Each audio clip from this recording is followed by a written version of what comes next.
Bare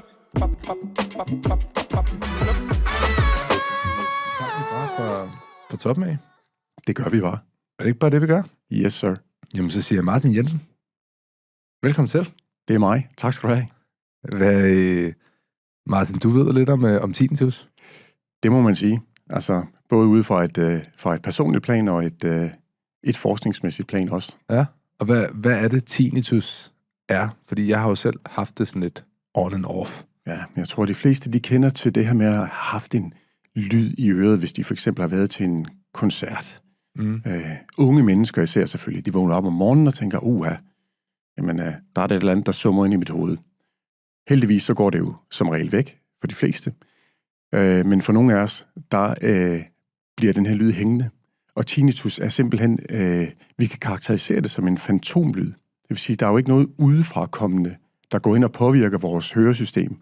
Der er ikke noget lyd, der kommer ind og op til hjernen og sørger for, at vi hører den her lyd. Hjernen genererer selv lyden. Okay.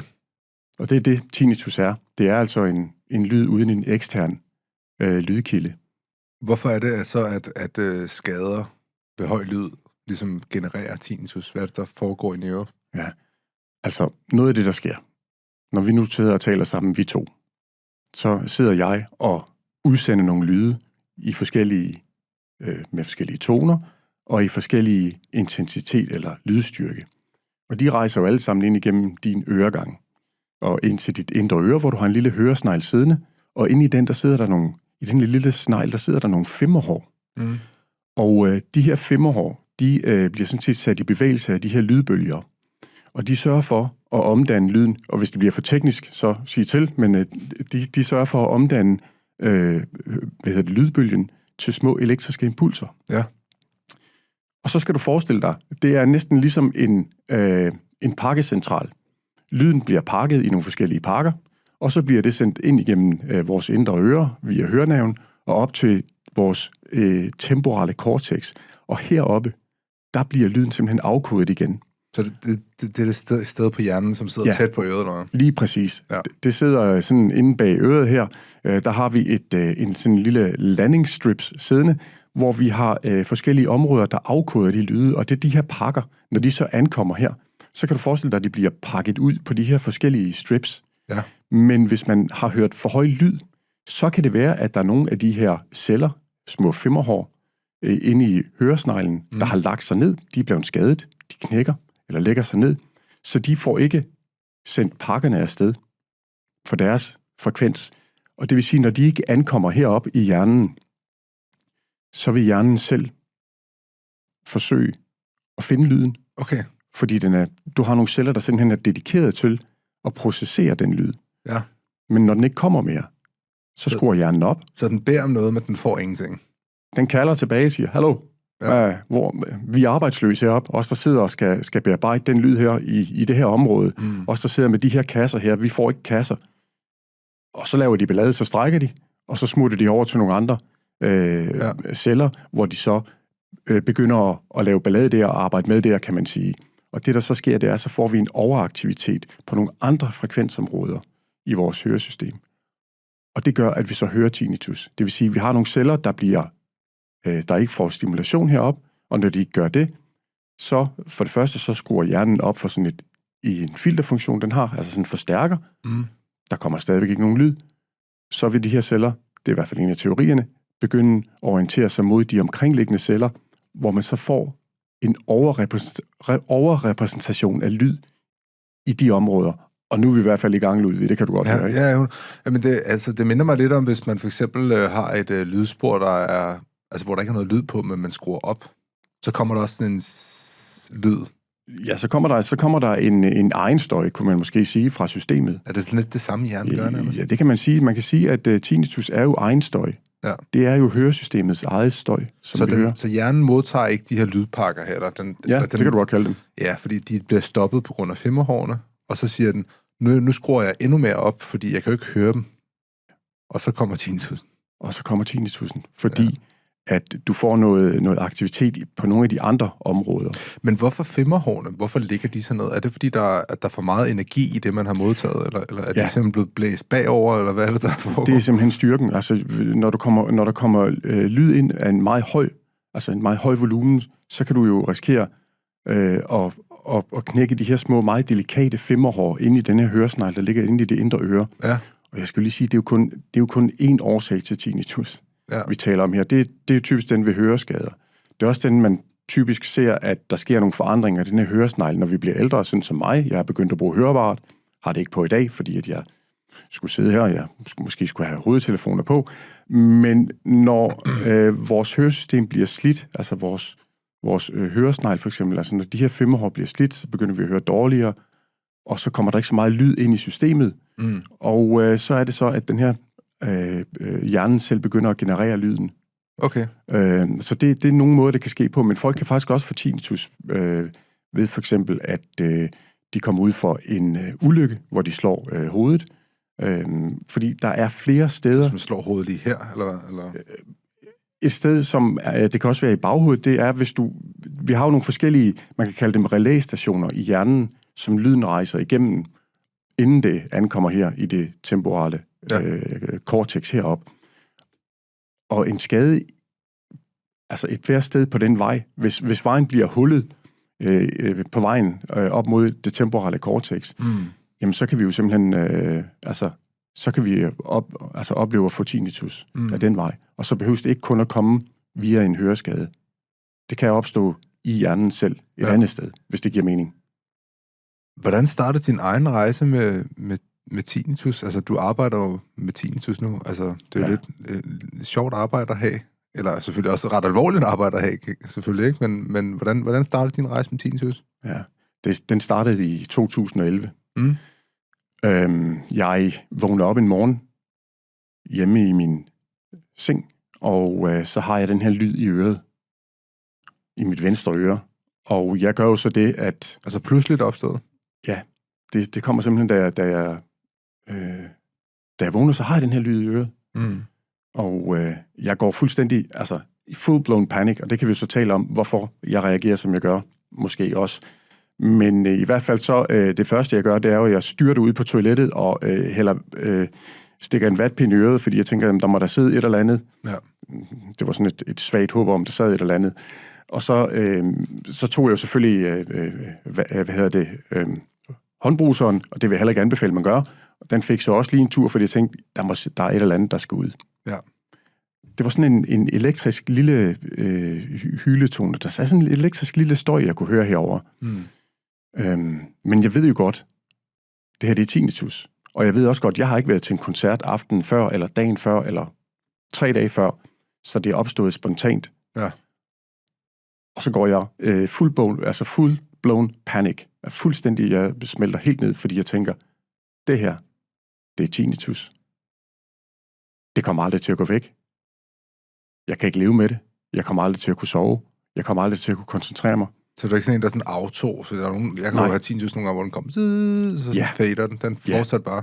Den fortsatte. Den sad der. Og jeg havde den her intuitive fornemmelse af, det her, det kommer ikke til at forsvinde igen. Nej. Og det er der, altså det er den indsigt, der får mig til at altså faktisk i samme moment, det er derfor dagen står så klart for mig, at jeg får det, jeg kalder en nedsmeltning simpelthen. Altså jeg bliver totalt panisk.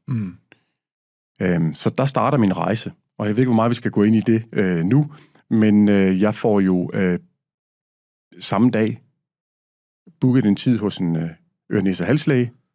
Det skal man gøre. Ja. Hvis man har tinnitus, man skal have det undersøgt.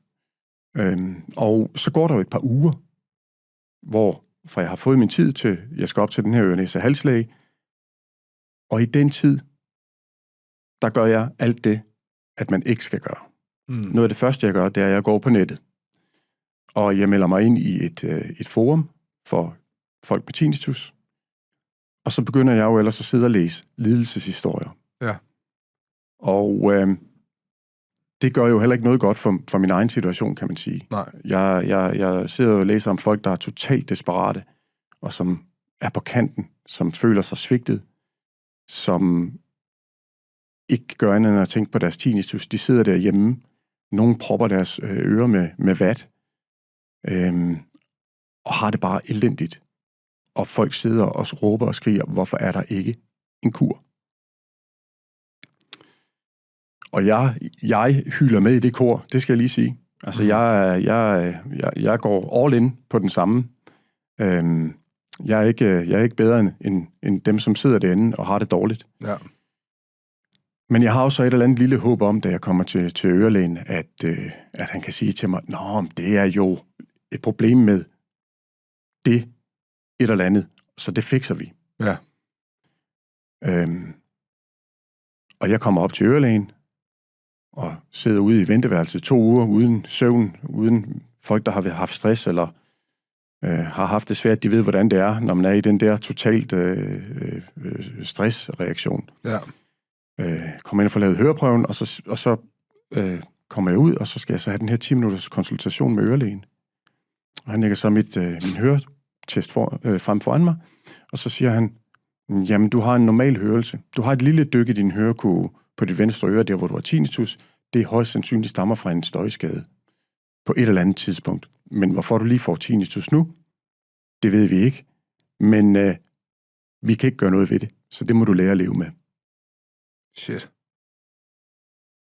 Præcis. Det var sådan, jeg sad og tænkte. Og andre ting tænkte jeg også. Mm. Så jeg får min jakke på, og det billede af, hvor jeg står nede foran hans dør, konsultationsdør her, og bare kigger ud. Og det eneste, jeg kan høre, det er min tinnitus. Mm.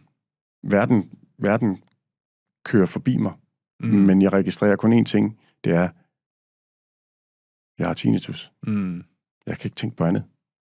Den er svær at acceptere. Altså nu kommer jeg jo ligesom ud af en periode i mit liv, hvor jeg føler, at jeg har været ung, og nu går jeg sådan ind i sådan virkelig, hvad jeg vil betegne som sådan voksenlivet, når man er 35, som jeg er, ikke?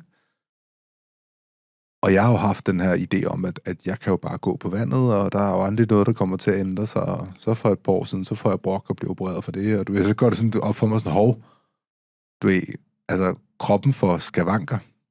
Altså sådan, er det ikke ekstremt svært at vende sig til, at ens krop har ændret sig? Og også med noget, der kunne være så generende som tinnitus, fordi jeg kunne forestille mig, når du sidder og fortæller den her historie her, så er der måske nogen, der sidder derude og lytter med og tænker, men hvor slemt kan det være, ikke? Altså sådan, du ved, det skulle da bare en lyd, så må man lige tage sig sammen og sådan noget, ikke? Men hvor slemt er det? Altså. Ja. Man skal skelne mellem 2 ting. Ja. Man skal skelne mellem det at have tinnitus, for det er der jo rigtig mange mennesker, der har. Ja. Og der behøver du bare have læst avisen her for et par uger siden, så kunne du se, at 770.000 danskere lider af tinnitus, står der. Tinnitus er invaliderende. Sandheden er jo, at det kan godt være, at der er 770.000 danskere, der indimellem kan høre tinnitus. Men sådan som jeg vil karakterisere det, og som jeg selv gør i den podcast, vi også laver om tinnitus, og det kan være, at vi kommer ind på det. Ja. Men der får jeg jo sagt på et tidspunkt, at det lyden af tinnitus i mit hoved er som en jetmotor. Mm. Det vil sige, og så er der nogen, der vil sige, at det er overdrevet. Men grunden til, at jeg siger det, det er, at grunden til, at jeg kom i tanke om den, hvad kan man sige, det er jo ikke en metafor, men det var, at jeg stod på et tidspunkt på en landingsbane, du ved, når man skal op og flyve, så hvis man flyver lidt billigt, så tager man sin rygsæk, og så går man hen, og så stiller man sig i kø og står og venter på at gå op ad trappen. Turen til Berlin. For eksempel. Ja. Og så står man der, og jeg stod og ventede i køen, og så kørte motoren, jetmotoren kørte derude, den der, altså ikke for fuld styrke, men den var startet, så den havde jo den her gode, man stod alligevel og tænkte, det er lidt højt, og så stod jeg og tænkte, hold op, mand, jeg kan høre min tinnitus stadigvæk. Mm. Så det er derfor, jeg siger det her med lyden af en jetmotor. Så ved siden af en jetmotor fandt du ikke engang ro? Altså, blev nej, jeg kan høre den stadigvæk. Så det vil sige, jeg er en af dem, hvor tinnitus, jeg kan høre den hele tiden. Ja. Jeg kan gå på Lyngbyvejen 4-sporet og høre den. Altså, der er ikke noget, der kan maskere min tinnitus. Nej. Så jeg kan godt forstå, hvis der sidder nogen derude, som hører det lidt svagt. Måske når de skal sove, og tænker, okay, der er der også den her lyd. Men jeg hører den kun, når jeg skal sove, når der er stille. Ja. Så det kan jeg godt leve med. Men Ludvig, så vil jeg også lige sige, nu siger jeg, at der er det at have tinnitus, og det at reagere. Fordi du kan have mennesker, der har bragende tinnitus. Jeg synes, mine er i den høje skala. Altså i den høje ende. Ja. Men det er ikke ensbetydende med, at man kommer til at lide af det. Og opleve det som invaliderende. Og vi skal måske også snakke om, hvordan jeg har det med det nu. Men der er jo mennesker, som kun svagt kan høre deres tinnitus i meget stille omgivelser. Stemmer der sådan flest af, eller ja, hvordan? Men som reagerer meget kraftigt på det. Ja, hvordan reagerer man? Jamen, der er nogle forskellige, man kan sige, symptombilledet, kan man sige. Det er jo, at du kan have søvnproblemer. Det vil sige, når du lægger dig ind i soveværelset om aftenen, så kan du ligge og lige pludselig blive fokuseret på din tinnitus, og det kan så afstedkomme en masse katastrofetanker. Du låser simpelthen din opmærksomhed fast på tinnitus, så der er mange, der har søvnproblemer. Vågner op midt om natten og tænker, det var tinnitus, der vækkede mig. Men det var det højst sandsynligt ikke, men det tænker man, at det er. Der er mange, der klager over, at de har koncentrationsbesvær. Jeg kan ikke sidde og læse, men jeg kan ikke sidde og nyde og læse en bog, for eksempel, som jeg kunne før. Der er også mange, der siger, at de har problemer, når det er i sociale sammenhænge. Jeg kan ikke høre, hvad andre siger på grund af min tinnitus. Så kan der være noget andet indover, der hedder, måske du skulle få tjekket hørelsen, måske et høreapparat kunne hjælpe til lige at løfte lydniveauet omkring dig, så tinnitusen træder med i baggrunden. Altså fordi man sådan kommer til at fokusere på lyden, frem for at fokusere på samtalen. Ja, fordi hvis du har et høretab, så den indre lyd er jo kraftigere, altså den, der kommer fra tinnitusen, end den, der kommer udefra. Så det vil sige, hvis du kan forstærke de omkringliggende lyde, så vil tinnitusen jo også træde mere i baggrunden.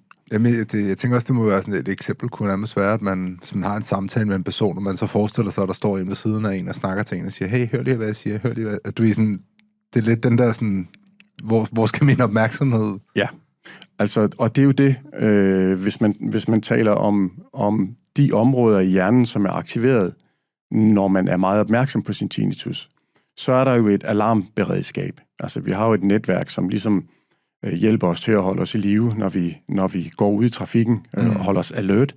Og så har vi jo det her auditive system, vores høresystem, altså et netværk for det, og så har vi et opmærksomhedssystem. Og hvis du får koblet de tre sammen, altså opmærksomheden på alarmsystemet, det siger til dig, hey, det her det er farligt, den her lyd her, den skal du altså virkelig være opmærksom på, så begynder du jo at orientere din opmærksomhed indad. Og når du så gør det, så er hjernen så også så flink, at den kan sige, jamen jeg skruer det også lige lidt op for tinnitusen, så du kan høre den lidt bedre, fordi du skal gøre noget ved det. Ja. Og der er bare ikke nogen løsning på det. Men det er det, som du siger, når du står i selskabet, altså det her cocktailparty-fænomen, hvor du står og taler, og så lige pludselig så er der en, der siger dit navn et andet sted, og så opfanger du det navn.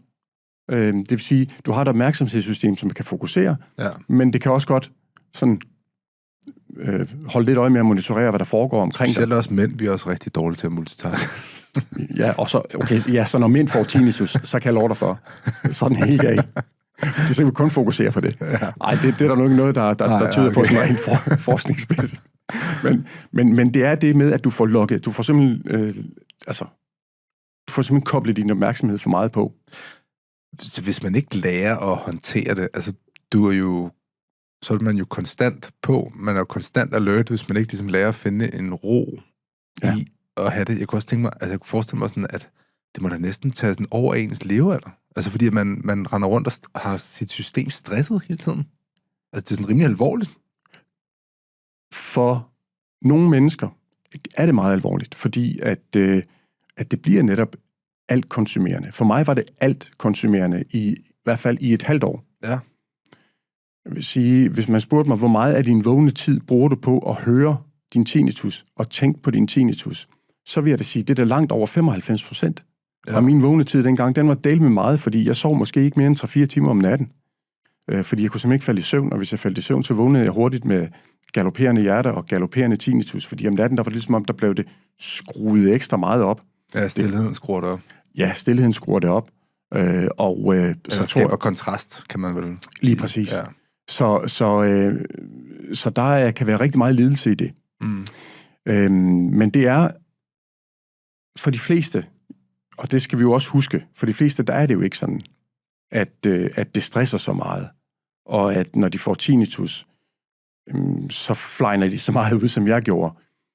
Der er jo noget i den måde, jeg i forvejen var skruet sammen på, der gjorde, at jeg reagerede kraftigere på det. Og det handler jo lidt om, at jeg måske helt fra, hvis vi skal tage den med, helt fra barnsben har været meget ængstelig og meget bekymret. Altså som 6-årig, der var tanken om døden jo noget, jeg beskæftigede mig hyppigt med. Ja. Det at blive gammel og dø, sygdom. Jeg kan du huske, jeg fik min mor til at tage mig til lægen som måske 6-7-årig, fordi jeg havde læst i avisen om en pige, der havde leukæmi.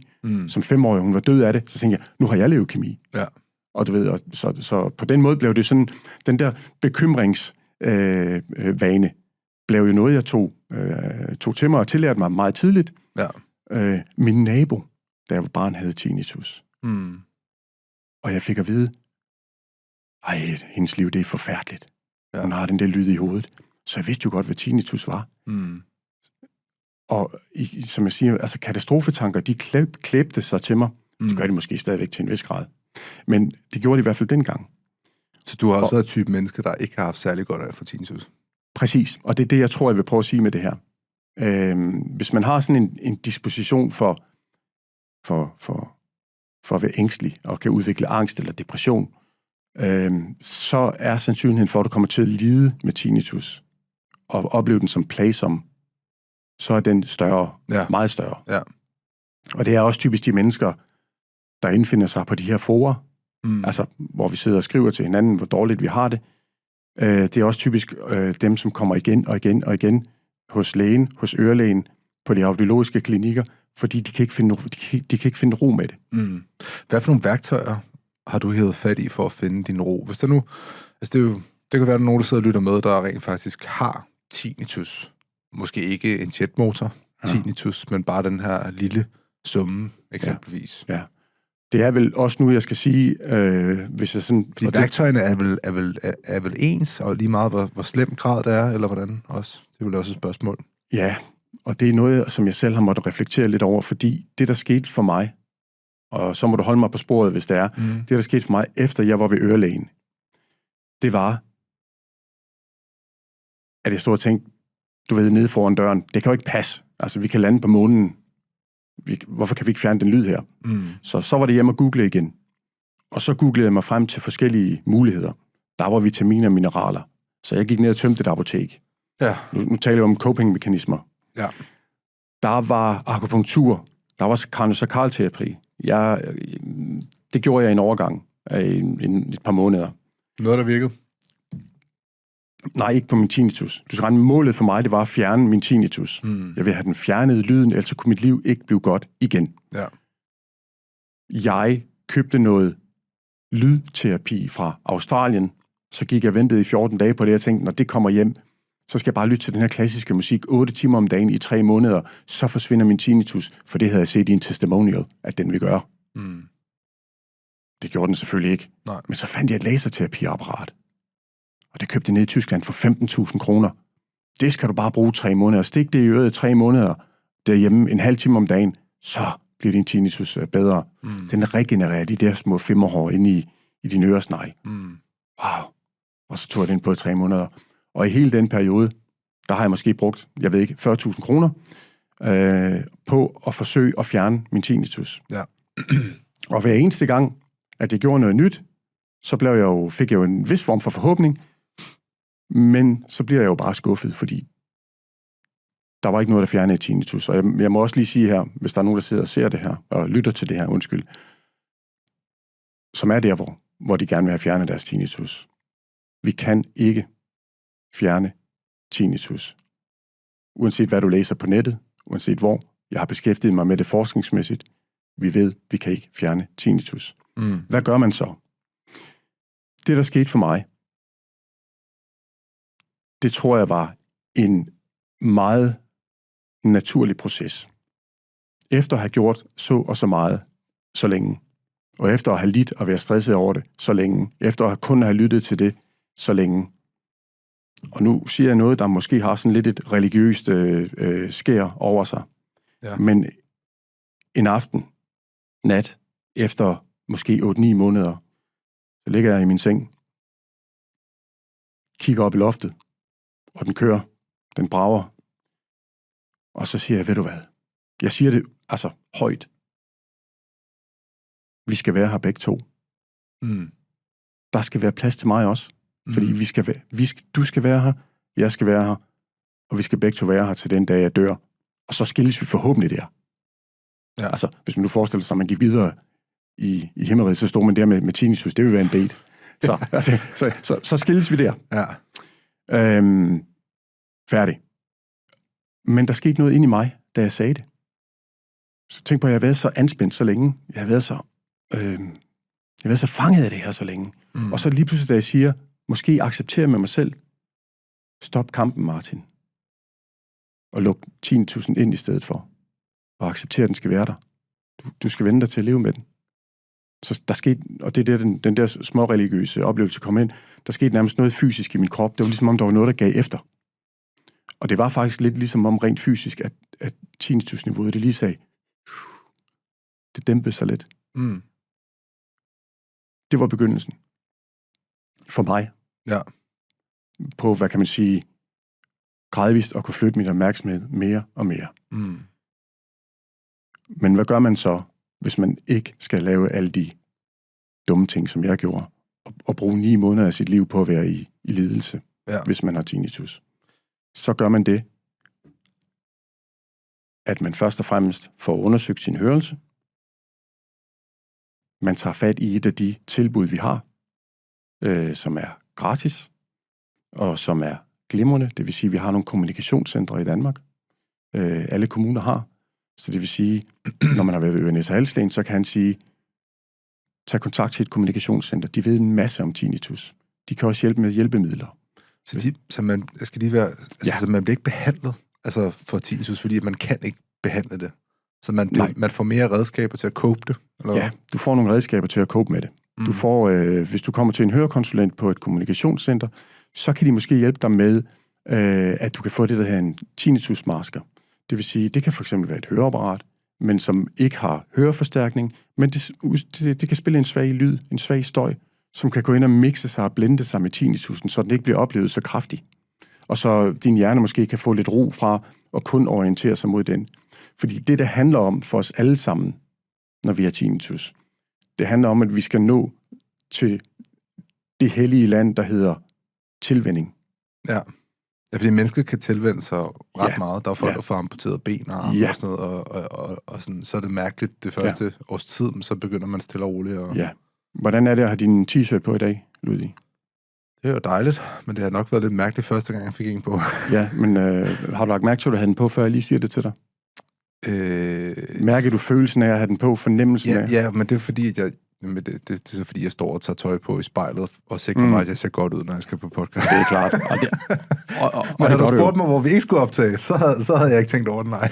Nej, så det jeg vil sige med det er, hjernen, hvis vi ikke giver en given ting opmærksomhed, hvis en given ting ikke er farlig for os, for eksempel tinnitus. Ja. Så længe jeg ser tinnitus som noget, der truer mig, så længe min hjerne fortæller mig, at det er farligt, så kan jeg ikke komme dertil, hvor at jeg kan få skubbet tinnitus i baggrunden. Jeg skal sige dig, hvad det handler om. Det handler om, det er, at man skal tænke på sin tinnitus, som man tænker på lyden fra et køleskab. Du hører ikke lyden fra dit køleskab, når du er derhjemme. Du sidder inde i stuen, det ved ikke, altså medmindre du har et ekstremt højt, altså en høj lyd fra dit køleskab. Men vi kender det alle sammen. Vi sidder derhjemme. Hvis det står skævt, så kan det larme helvede til, så må man lige ud og... så kan man justere det, og det kan man så ikke gøre med tinnitus. Nej. Men det, der er pointen, det er, at du kan have et køleskab kørende, eller en ventilation. Måske vi har nogle lyde herinde, som vi kun hører, fordi vi lige lægger mærke til dem, vi lytter efter dem. Men ellers så filtrerer hjernen de lyde væk, fordi de er ikke vigtige for os. Vi to sidder og taler sammen. Og derfor alt andet, det bliver ligesom, altså det kan vores opmærksomhedssystem slet ikke kapere. Sådan lidt eller når ens kone brokker sig. Ja, så bliver det selektiv opmærksomhed, ikke? Okay. Men hjernen har den evne, ligesom det, jeg sagde med tøjet. Den cutter vi lige ud. Men hjernen har den evne til at sige, det er da ikke vigtigt. Det registrerer den ikke. Ja. Medmindre vi gør dig opmærksom på det. Ja. Og det vil sige, det er der, vi skal hen med tinnitus. Jeg kan have mange dage, hvor jeg ikke bemærker min tinnitus nu. Det er uden for mit opmærksomhedsfelt. Fordi jeg koncentrerer mig om alt muligt andet. Jamen, den kører da godt nok. Jeg kan da også høre den, hvis jeg vil. Mm. Men jeg skal ligesom trække den frem. Ja. Og det er det, folk skal vide. Er det tiden også, der har gjort det? Altså, det er tiden. For mig var det tiden. Det kan du høre, der var sådan nogle ting, jeg skulle igennem, før jeg sagde, okay, vi skal være begge to. Så det handler også om at hjælpe folk med at komme hurtigere frem til... Præcis. Ja. Det, der hedder tilvænning. Eller habituering. Altså, fordi det vores hjerner, de gør. De gider ikke beskæftige sig med noget, der ikke er vigtigt. Så vi skal frem til, hvis vi har det svært med tinnitus, så skal vi have fundet nogle metoder til at hjælpe folk til, at tinnitus ikke skal være opfattet som værende farligt, og når det sker, så begynder den at glide ud af din opmærksomhed, den begynder at glide i baggrunden, og så kan du leve dit liv præcis som du gjorde før.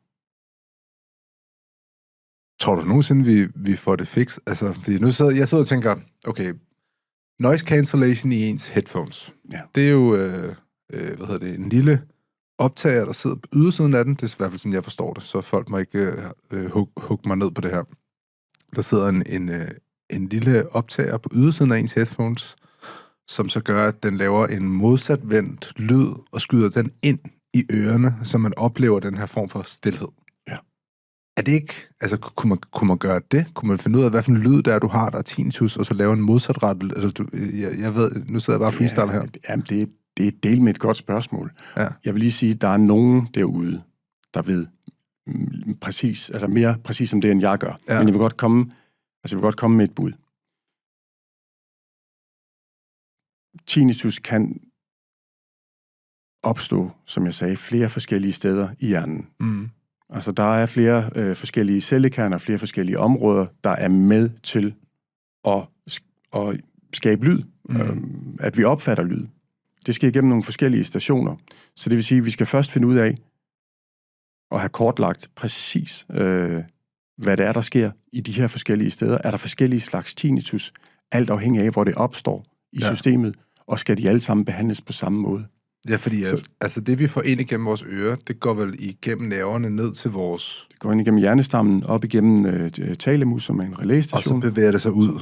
Og så op, ud her. Ja, og så er det her, det bliver skabt på siden af hovedet. Bliver det skabt, og så bliver det selvfølgelig integreret med nogle andre områder af hjernen, som hjælper os med at give det mening, hvad det er, vi hører. Ja, så forskellen er, om har du femmerhårskader, eller har du en skade i hjernen, eller på hjernestammen, eller er der en eller anden lille nerve, der er galt på den, eller der kan være tusindvis af ting.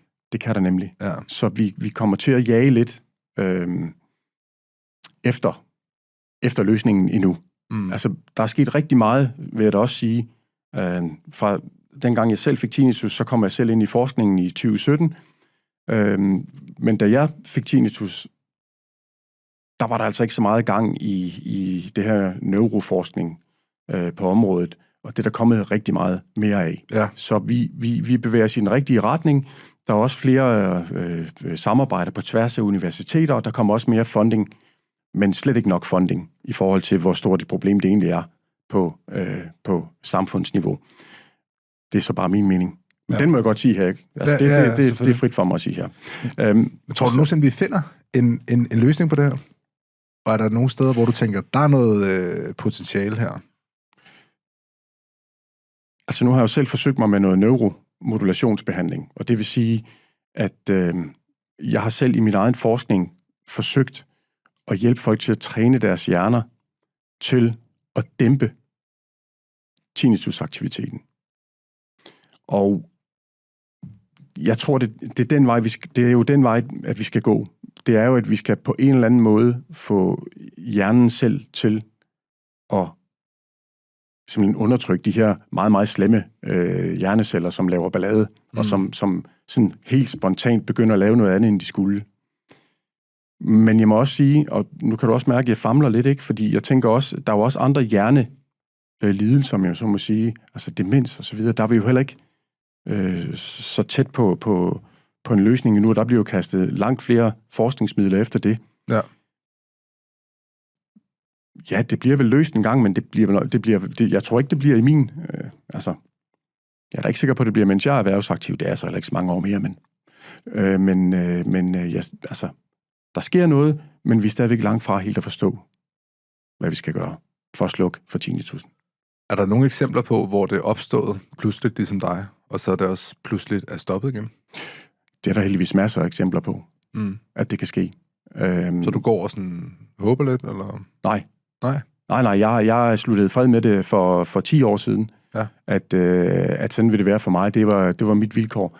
Det første halve år, vil jeg tro, der gik jeg og håbede. Og der tænkte, hvis jeg kan gøre noget for at hjælpe det på vej, så gør jeg det.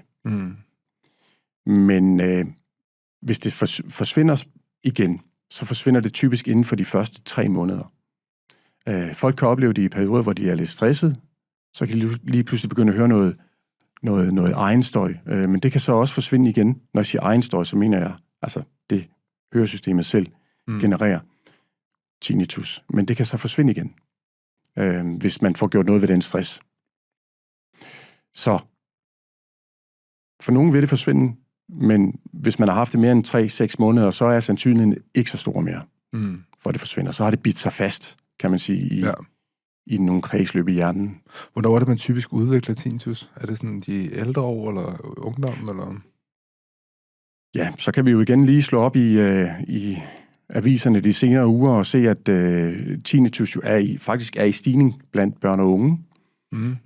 Og det er det jo, mener man til dels, fordi at der er et stort medieforbrug og et stort forbrug af headsets, når man for eksempel gamer. Man trætter ørerne og høresystemet for meget, måske, hvis man gør det 8 timer om dagen. Så man ser flere og flere børn og unge med tinnitus. Ja.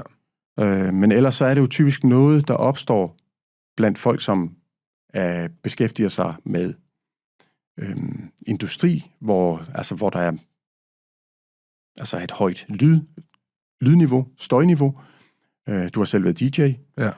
Musikere kan jo også få tinnitus. Og ellers så opstår det typisk som en konsekvens af, at man bliver ældre, ligesom nedsat syn eller langsynlighed gør, ikke? At når det hele bliver slidt. Jeg tør sgu ikke gå til... Jeg gør det helt åndssvagt. Jeg har ikke tinnitus nu, men jeg var ude og DJ her sidste weekend. Der kunne jeg godt mærke dagen efter. Der har jeg været i noget høj musik her, og stået en DJ-pult, fordi der kom en lille bitte smule, ikke? Ja. Jeg er ret sikker på, at jeg har høreskader. Jeg er ret sikker på, at når jeg bliver ældre, så skal jeg have høreapparater. Fordi at... Igen, nu er jeg blevet testet. Så det er noget, jeg bare siger lige nu. Men jeg kan fornemme, at min hørelse ikke er så god, som den har været. Men det er også det, der er sjovt ved hørelse, ikke? Fordi at du lever det jo, så du fornemmer jo ikke, at den bliver dårlig. Men dem omkring dig fornemmer, at du bliver dårlig til at lytte, ikke? Typisk så siger man, det er konen, der siger det først, ikke? Ja. Man har skruet op på max volumen på fjernsynet, og synes, det er lige, hvor den skal være. Man sidder ude i selskabet med andre og tænker, hvorfor taler de ikke lidt højere eller lidt tydeligere? Ja. Og det er, altså, undersøgelser viser jo også, at for folk egentlig har konkret behov for for eksempel for et høreapparatsbehandling, til det egentlig får taget sig sammen til det, der går i gennemsnitligt 7 år. Ja. Så det er en tilløbssag. Og hvad kan man undgå? Eller hvad kan man gøre for at undgå at få tinnitus? Man skal jo holde hvilepauser. Altså, man skal jo sørge for, at ørerne får noget ro en gang imellem. Ligesom hvis man har været ude og motionere hårdt, jamen, så bliver man også nødt til at restituere. Og det skal man nok også gøre med sin hørelse. Og så hvis man... nu er det jo mange år siden, jeg har gået på diskotek. Og det hed det dengang, jeg var ung. Diskotek. Jeg ved ikke, hvad det hedder i dag. Hvad hedder det? Natklub. Ja, præcis. Vi gik på diskotek. Ja. Der var der jo... Altså, der var der jo ikke noget med, at vi beskyttede ørerne. Jeg ved ikke, om man er blevet bedre til det, men altså, sådan en tur på en natklub, det er 8 timer, hvor man står på dansegulvet, hvis det er det, man gør. Det er heller ikke fordrende, hvis man gør det over en længere periode, kan man sige. Man kan godt tåle det. Altså, godt tåle at gå i byen.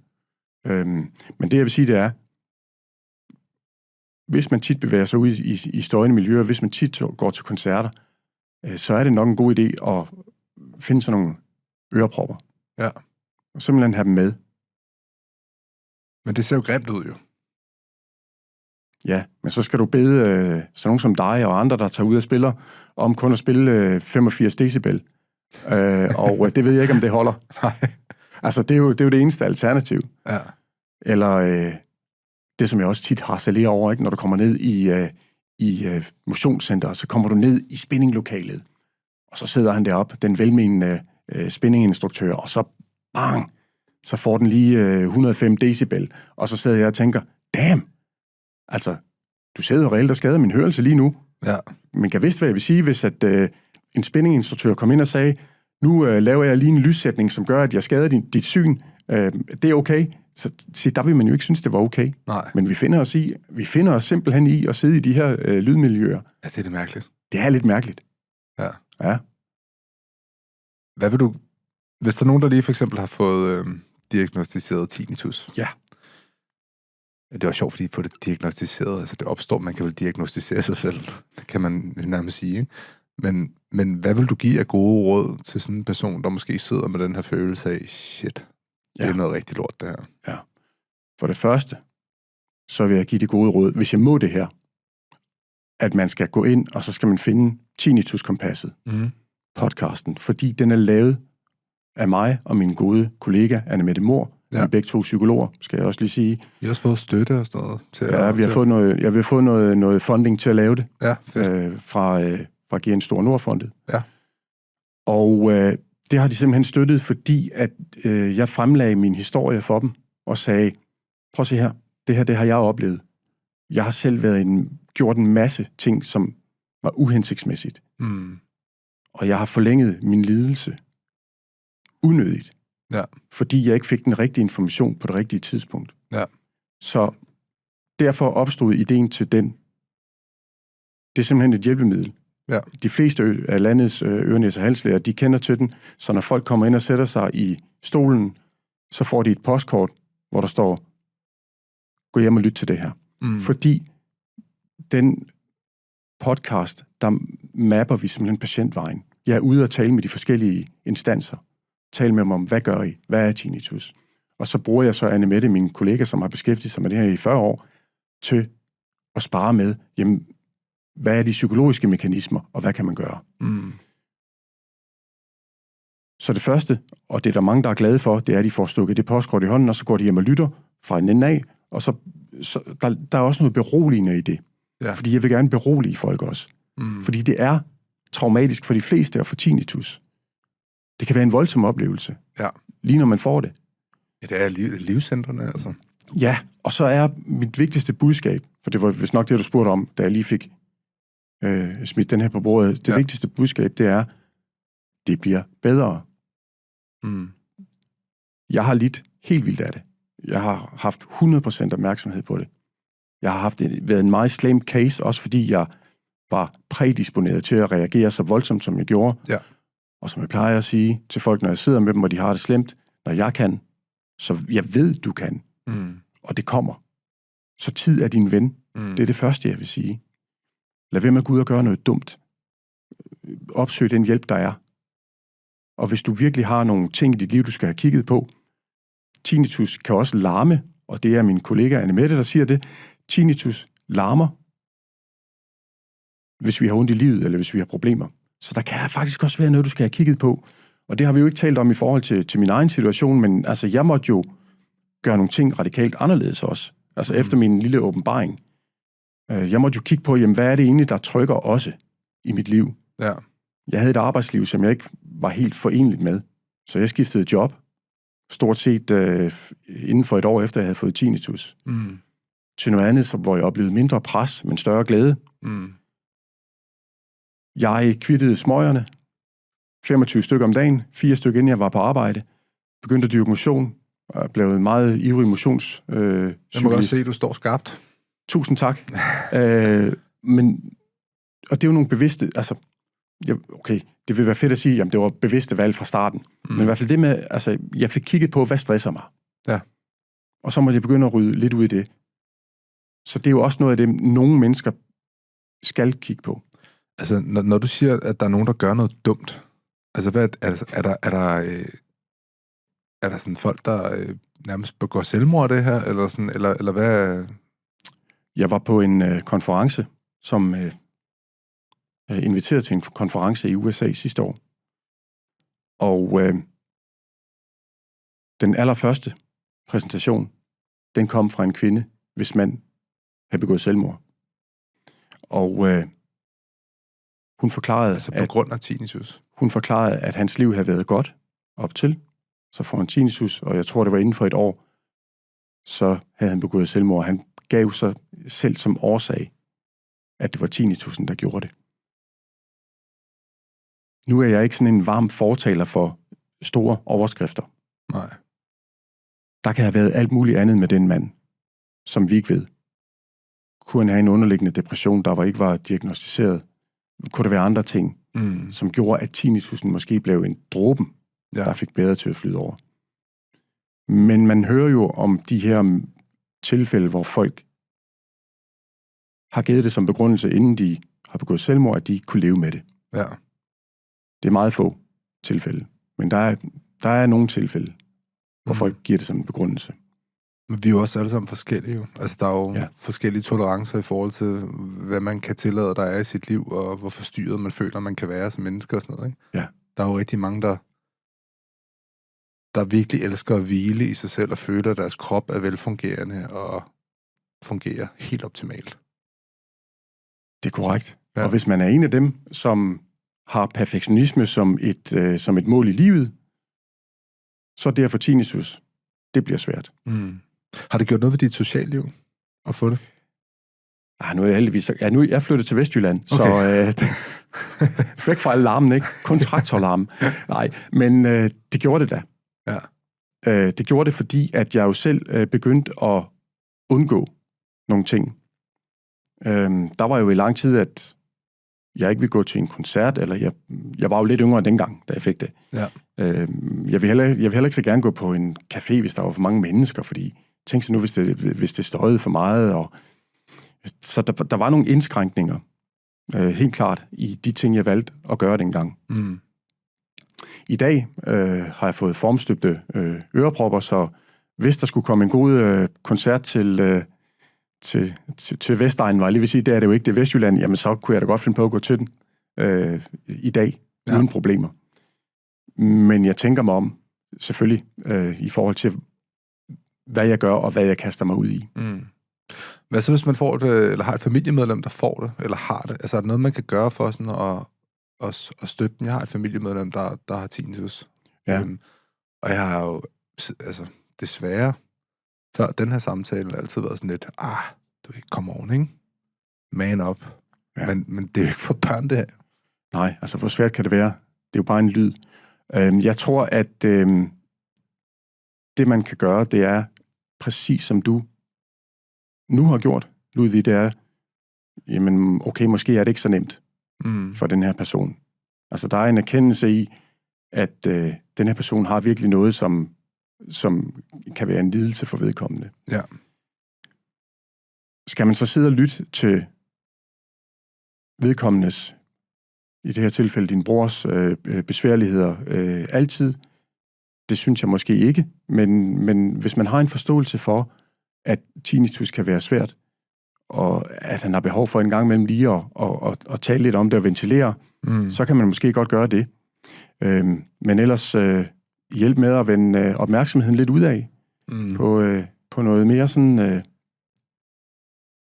positivt og godt. For det er jo også det, vi skal huske, at når vi får tinnitus, og vi bliver meget låst i den, så kommer vi til at leve herinde. Og nu står der en mikrofon her, så det kan jeg ikke, men vi lever herinde bagved. Altså, med tinnitusen. Vi skal ligesom have åbnet op, og det kan man jo godt hjælpe lidt med. Nu går vi den tur. Gå ud og lytter lidt til, hvad vi hører.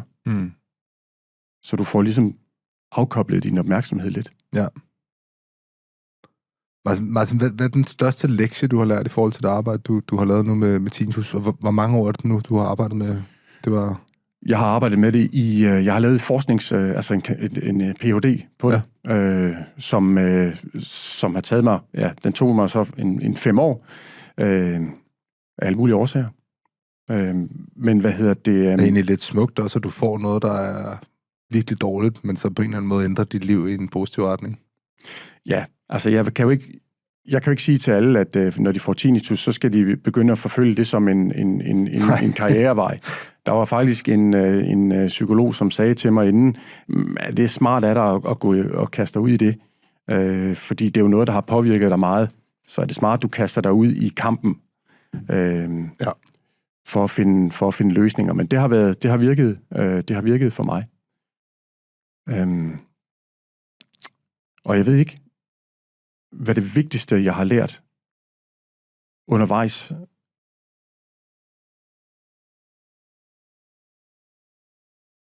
Den største lektie. Den største lektie, jeg har det er et stort spørgsmål. Ja, det er delt med et stort spørgsmål, fordi jeg synes jo, da jeg går ind i forskningen her, der var jeg jo allerede en amatørforsker. Altså, der vidste jeg jo en hel del om det i forvejen. Og jo, jeg tror, hvis jeg har lært noget af min forskning, fordi det var en af mine største take-home-beskeder, fordi jeg lavede et randomiseret studie, hvor jeg havde 3 grupper, 2 forsøgsgrupper, der fik det her neuromodulation, hvor vi brugte nogle forskellige, man kan kalde det stimuleringsparametre, for at se, om der var forskel i den form for hjerneaktivitet, vi forsøgte at frembringe. Og så havde vi en 3. gruppe, som var en kontrolgruppe, som ikke fik neurofeedback, men de fik noget god opmærksomhed fra en terapeut. Og så vil vi jo se, jamen, er der nogle forskelle på, at du sidder og taler med en, eller du får den her sådan high-tech hjernebehandling. Ja. Og det vi oplevede, når vi kiggede på vores data, det var, at der var en større sådan reduktion i, når vi målte på folks tinnitusbelastning. Altså der var en forbedret effekt af neuromodulationen, som ikke nødvendigvis havde så meget med den at gøre. Og så spurgte vi jo os selv, jamen, hvorfor? Altså hvorfor så? Hvorfor får folk så den bedring? Og så handlede det jo sådan rigtig meget om følelsen af kontrol. Nu gør jeg noget for selv at tage kontrol over noget, som er ukontrollerbart. Ja. Så det tror jeg er den største lektie. Det var i hvert fald det, som jeg tog med derfra, at hvis man skal opnå en effekt, eller en af måderne, man kan opnå en effekt, hvis man skal have en tinnitusbehandling, det er troen på, at jeg gør noget, og følelsen af at være i kontrol. Fordi det lyder næsten som om, det er lidt klassisk for alle slags sygdomme. Ja. Ja. Ja. Beklager, jeg har brugt så lang tid på at finde ud af det. Nej, men sådan, eller sådan, at det er sådan, det er også min mor har haft cancer, for eksempel, ikke? Altså, det er det, hun følte ligesom, at hun fik energien, når hun lever i dag, men hun fik energi af at føle, at hun ligesom kæmpede imod og tog noget kontrol, ikke? Men man vil sige, da hun så får beskeden, der går noget tid, når hun ligesom rejser sig og gør det. Hun tillod også sig selv at være sådan ked af det og alt præcis. Det her, ikke? Præcis. Det er jo en rigtig god sammenligning, ikke? Ja. Altså, cancer er selvfølgelig en alvorlig diagnose, men sammenligningen i, at du får den her chok-effekt, du skal igennem en chokfase, men så skal du tage fat i at kigge på, hvad kan jeg egentlig gøre for at tage kontrollen? Jeg kan ikke styre canceren, eller jeg kan ikke styre tinnitusen selv. Jeg kan ikke gøre noget for at fjerne tinnitusen, men jeg kan gøre noget for at ændre mit forhold til den.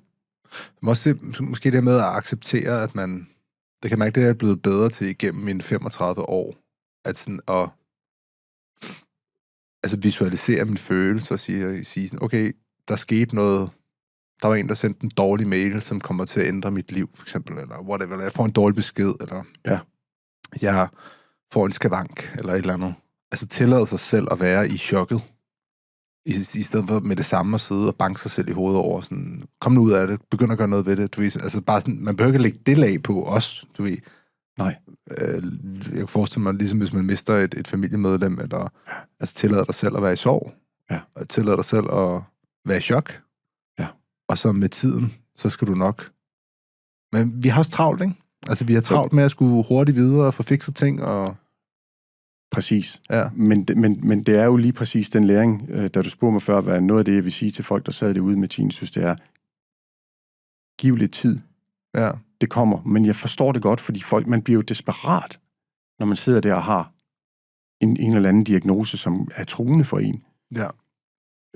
Så er det jo nemt for en, der har gået vejen, og står lidt længere op ad bjerget, og du ved, har gået i alle de der farlige stier op ad bjerget, og har navigeret rundt om stenskred og så videre, som har gået vejen og står der, og som så kigger ned og så siger, du skal bare komme herop, alt er fint herop. Ja. Men du står altså dernede og ikke har det samme perspektiv, så jeg ved godt, det er nemmere at sige, end det er egentlig at gøre. Men jeg synes, det er det med tid, at prøve at give sig tid, og så gøre nogle gode ting for sig selv, når man er i den der første fase. Altså, prøv at få slappet lidt af, prøv at få gjort nogle gode ting. Få set nogle mennesker komme ud og gøre noget. Har vi været gode nok til at håndtere sådan noget som tinnitus her? Herhjemme? Ja, fordi nu har jeg jo haft en mor, der har været igennem kræftforløb, efterfølgende sådan noget semi-PTSD, og hun fik nogle benzodiazepiner. Du ved sådan, det er gået rigtig galt.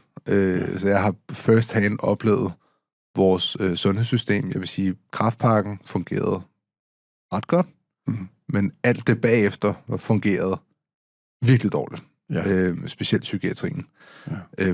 Så jeg har sådan lidt sådan en i forhold til det danske sundhedssystem. Jeg synes også, sådan, lægerne generelt i dag altså, er ikke super gode. Altså, jeg har intet imod læger overhovedet, men hele systemet, jeg kunne også forestille mig, at mange af de læger, der sidder, er læger, heller ikke bryder sig om systemet, fordi de har for travlt for meget set, så de har sikkert ikke tid til at, det virker i hvert fald ikke sådan tid til at tilbringe den tid med deres patienter, som de egentlig burde, ikke?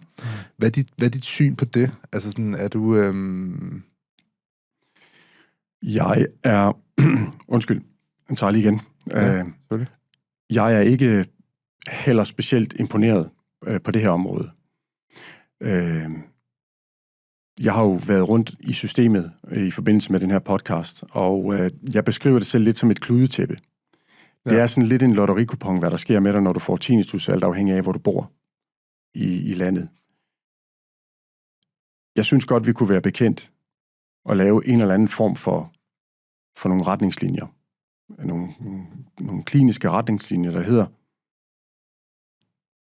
altså, hvad er steppene i behandlingen? Jamen, der er for nogen et besøg hos ørelægen. Det er nok. De får at vide, det er tinnitus, vi kan ikke gøre noget. Ja. Jamen, så ryger de ud af systemet. Så er der nogen, de har behov for lidt mere rådgivning og lidt mere støtte. De har behov for nogle hjælpemidler, så de kan altså, hurtigere vende sig til at have tinnitus. Det vil også være en stor del. Så vil de forsvinde ud af systemet. Men så har du altså stadigvæk 1-2% af befolkningen. Og det har jeg prøvet sådan at sjusse mig lidt frem til. Hvad vil det sige? Man måske omkring mellem 100 og 150.000 mennesker herhjemme, som lever med tinnitus på den måde, jeg gjorde. Og det er alligevel ret mange. Det er også ret mange sygedage. Det er meget tabt arbejdsproduktion. Og hvad kan vi gøre for dem? Det er altså en 60. af den danske befolkning. Det er mange. Ja. Alligevel. Ja. Men jeg synes, det var også det, jeg sagde før, jeg synes, det er lidt overset. Men der skal være et step 3, hvor du kan sige, okay, du har været ved ørelægen, du har måske fået nogle høreapparater, du har fået noget rådgivning om hørelse og tinnitus, men det er ikke nok. Det siver ikke rigtig ind. Hvad skal det næste skridt være? Så der skal være et næste niveau, som man automatisk kommer videre til, fordi mange stopper allerede ved ørelægen, fordi de måske ikke lige får den der information med, at de skal kontakte, de kan gå på Høreforeningen, der ligger masser af god information, de kan kontakte House of Hearing, som er et frivilligt rådgivningscenter her i København, eller de kan kontakte deres lokale kommunikationscenter. Gør det som det første. Hvis det ikke er nok, så er det, vi skal have fat i noget yderligere psykologisk hjælp. Ja. Og det kan man altså, det burde man altså godt kunne streamline lidt. Man skal ikke kontakte dig, hvis man har tinnitus. Det kan man godt. Ja. Skal du passe på, hvad du siger. Der er mange, der lytter med. Ja, altså, det kan man jo godt. Altså, fordi at hvis der er nogen, der sidder derude og er lidt i tvivl om, hvad de skal gøre, så er de da velkommen. Men jeg vil da i første omgang lede dem ind på Tinnitus-kompasset. Og hvis de så stadigvæk har nogle spørgsmål, så er de velkomne til at skrive til mig. Jeg tror, Martin, jeg vil sige tak, fordi at du gad at kigge forbi og gøre mig klogere på tinnitus, og hvor super nedtur det må være at have tinnitus. Det er jeg rigtig ked af på din vej, men jeg er virkelig glad for at se, at du ligesom har fået vendt det til noget godt, og noget, der hjælper mennesker. Det er fedt. Og tak, fordi jeg måtte komme. Og så vil jeg sige, at jeg lever rigtig fint med tinnitus i dag. Ja. Så der er bestemt noget at gribe fat i derude, hvis man sidder og lytter med. Yes. Men tak for det. Selv tak. Vi ses.